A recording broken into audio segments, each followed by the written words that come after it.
Hi friends, இன்றைக்கி சிம்பிளாக ஈஸியாக ஒரு ஒயிட் சாஸ் பாஸ்தா எப்படி செய்யுதுன்னு பார்க்கலாம். இதுக்கு நம்ம ஒரு சாஸ் ரெடி பண்ணிக்கலாம். 5 பல்லு பூண்டு, 2 துண்டு சீஸ், அப்புறம் ஒரு 10 துண்டு பன்னீர் சேர்த்துக்கலாம். இது கூட காய்ச்சின பால் ஒரு 1/4 கப் சேர்த்துக்கலாம்.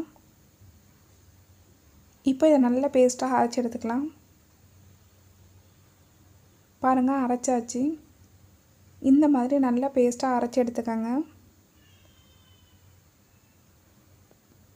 இப்போ ஒரு கடாயில் 1 ஸ்பூன் அளவுக்கு பட்டர் சேர்த்துக்கலாம். பட்டர் நல்லா மெல்ட் ஆகட்டும். பாருங்கள், பட்டர் நல்லா மெல்ட் ஆகிடுச்சு. இப்போ இதில் ஒரு 1/4 கப் அளவுக்கு ஸ்வீட் கார்னை வேக வச்சுட்டு சேர்த்துக்கலாம். இது கூட ஆரிகானோ, அப்புறம் சில்லி ஃப்ளேக்ஸ், உப்பு தேவையான அளவுக்கு சேர்த்துக்கலாம். இதை நல்லா கலந்து விட்டுக்கலாம். இப்போ இதில் நம்ம அரைச்சி வச்சுருந்த சாஸ் சேர்த்துக்கலாம். இந்த சாஸ் சேர்த்துட்டு நல்லா ஒரு வாட்டி கலந்து விட்டுக்கலாம். அடுப்பை லோ ஃப்ளேமில் வச்சுக்கோங்க. பாருங்கள், நல்லா கலந்து விட்டாச்சு. இது லைட்டாக கொதிக்க ஆரம்பிக்கட்டும். பாருங்கள், நல்லா கொதிக்க ஆரம்பிக்குது.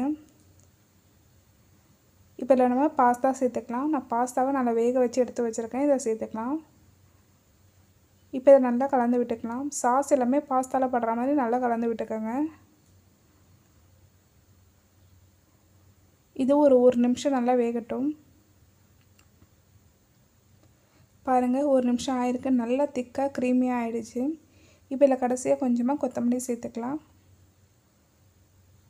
கொத்தமல்லி சேர்த்துட்டு நல்லா ஒரு வாட்டி கலந்து விட்டுக்கோங்க. பாருங்கள், சூப்பரான நல்ல டேஸ்டியான ஒயிட் சாஸ் பாஸ்தா தயாராகிடுச்சு. கண்டிப்பாக இதே போல் நீங்களும் ட்ரை பண்ணி பாருங்கள்.